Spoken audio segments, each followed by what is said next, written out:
This is a Solar V, 24 frets, 25.5-inch scale with a Floyd Rose tremolo. This is a Jackson Performer Series Rhoads V from 1995 with only 22 frets and a 25.5-inch scale and a licensed Floyd Rose. It's 25.5. Shut up! Yeah, thanks for the help there, Siri. Anyway, let's see how these two stack up on this Spectre Sound Showdown.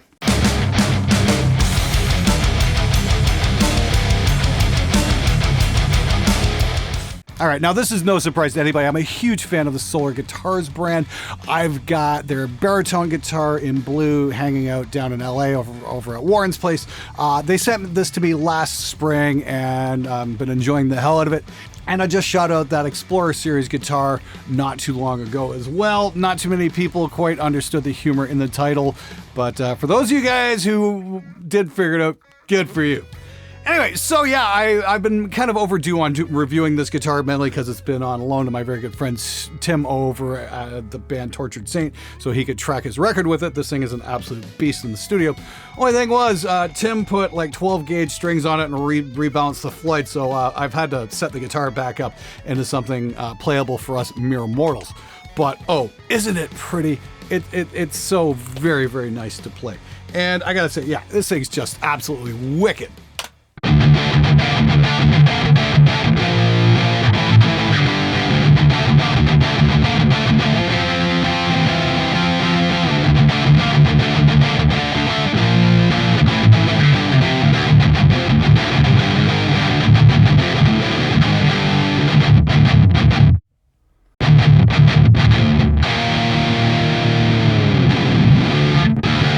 Now, I remember when they sent this to me, I'm like, oh no, a Floyd. Now, I've had a lot of bad experiences with these because I've often spent more time setting them up than actually playing them. But this one came good to go right out of the box, and it is absolutely fucking...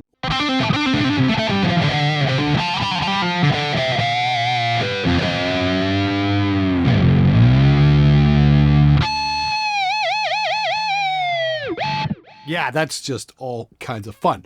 Now, by comparison, this is my Rhoads V from 1995. I bought this way back then because I wanted a guitar that said, I don't play grunge. Now, first and foremost, my biggest gripe with this guitar is where they place the input jack. I mean, like, the whole point of a Rhoads V is so it's a V that you can sit with. But what they've done is they put the input jack in a place where it would actually sit on your leg so you can't sit comfortably with it. I mean, like, the fuck are you guys thinking? It's like, why couldn't you just put the input jack like right here somewhere where it would be out of the way? Was that really too much to ask for? Anyway, so you've got two options with this guitar if you want to sit down and play with it. You can either get a right angle cable, which I have one, but it's in really bad shape, so I don't want a lot of noise in my signal.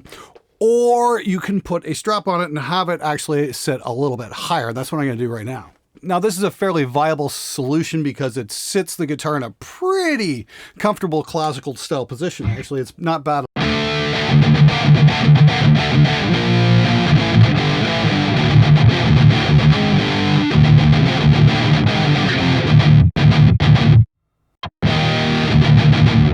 But I will say this was one of the cheaper models I got. It was under $1,000 back in '95, and Jacksons in Canada back in those days were incredibly expensive. This was definitely one of their lower end models, and there's a couple things that differentiate it from, say, the modern Solar, and that's first and foremost, it's a bolt-on neck. So even though the neck is super comfortable to play up here, as soon as you start getting into the upper registers, you've got to kind of get your thumb around the neck joint, and it's kind of a pain in the ass. I definitely prefer the Solar in this situation with its neck through design. Now, the other thing has got to be the difference in Floyds. Solar comes with an actual Floyd, whereas this is licensed. And my big complaint about this is just how the bar sits. There's a lot of play here, so doing flutters is pretty much impossible. And if you're playing live, you want to grab the bar, you kind of got to reach for it because you just don't know where it's going to be because it swings around so much. But yeah, if you want to do any kind of flutter type thing, you can just might as well forget it.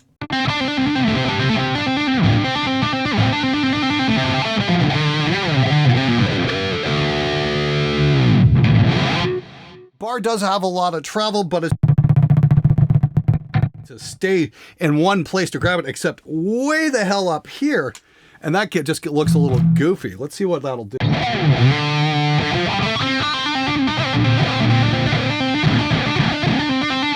just doesn't quite have it like the Solar does. So that is definitely a win for solo guitars as far as whammy bars are concerned.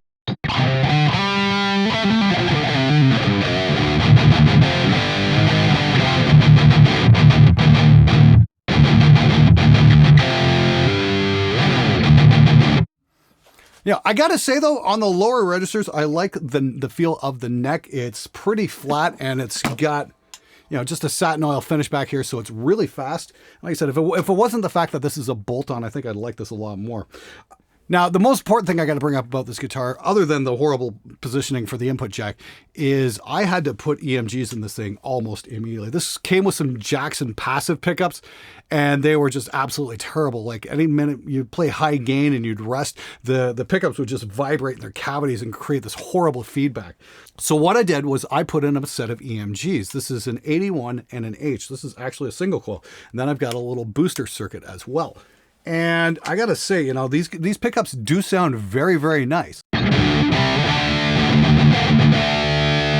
And the H pickup is really something special when the switch wants to work.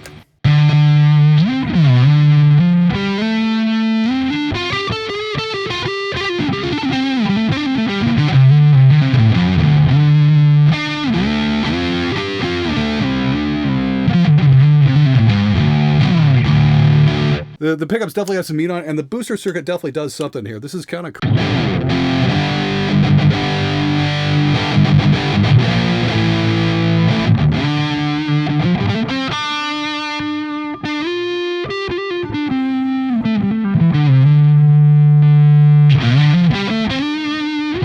Very cool indeed. It's nice to have that little option. Actually, with the booster circuit and on the H, the clean channel is really something else.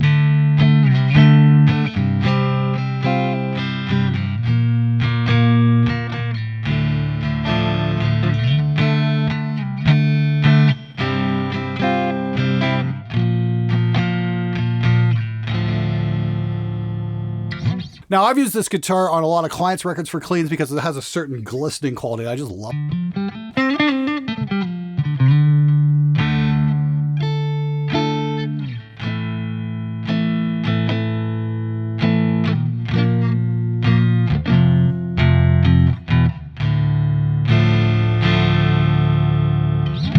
Now, by way of comparison back on the Solar here, I gotta say, it's super nice to just even sit with.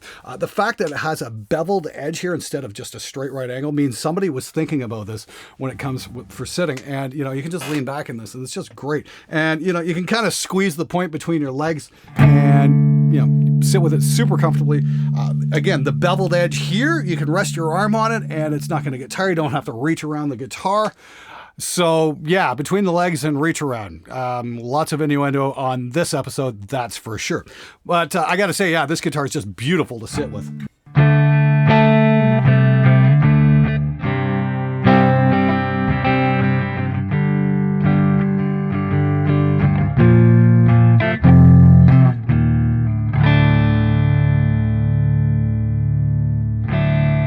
Definitely a little warmer sounding than the Jackson, that's for sure. I think both could have their place on a record. There's no doubt about it. But, we're here for the metal. We're here for the high gain. It's just as a studio tool, I think I might lean toward this a little bit more, mainly because the Floyd's a lot more playable. And I don't have to modify this guitar to get it to sound great. It's just awesome right out of the box.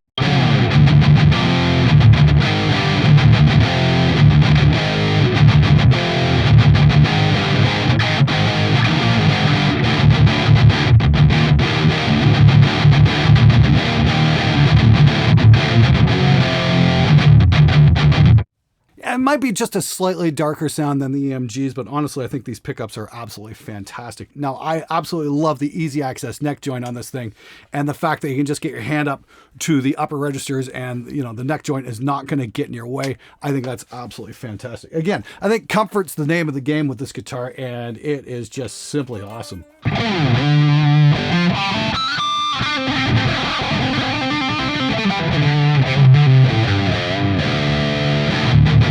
Now, I gotta say, I've been playing this thing for the last couple weeks on and off. It's a lot of fun. Now, if you go up on stage with this thing, obviously you're gonna wanna have a strap for it. So I don't think neck dive's really going to be an issue. I think this thing feels pretty well balanced. The only quibble I've got is maybe the neck is just a tiny bit thicker than the Jackson. But other than that, yeah, this guitar is almost absolute perfection. I love the added bonus of the locking tuners. This was kind of unexpected for a guitar with a Floyd. It's kind of pointless with the locking nut here, but I can understand the logic just being easier and faster string changes. So if you pop a string or you want to change out a whole set, you can obviously do it way faster with a set of locking tuners like this than the traditional ones like you'd see on the Jackson.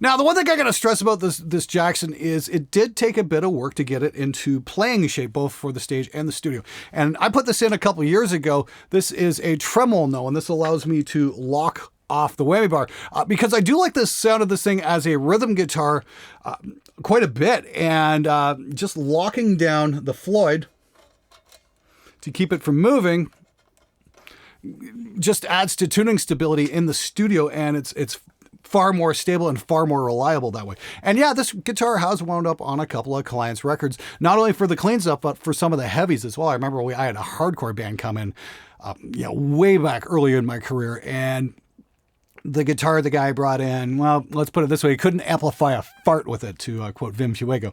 So I gave him this, and he's like, really? And I'm like, just trust me, this thing will sound heavy as fuck. And yeah, it worked out really great. So putting the EMGs in here was definitely the right thing to do. But I've got to stress that I've dropped probably $400 to $600 of extra money after I bought the guitar just to get it into studio shape. On the other hand, the Solar here is just ready to go right out of the box. Everything about it just screams amazing. I got to say, I'm absolutely in love with this thing, and it's just so nice. It really is. Now, aside from the extremely minor complaint about the neck width maybe being just a little thick for my tastes, I think this guitar is almost absolute perfection. You're definitely not going to have to screw with it to get it to work in a studio situation or in a serious band situation.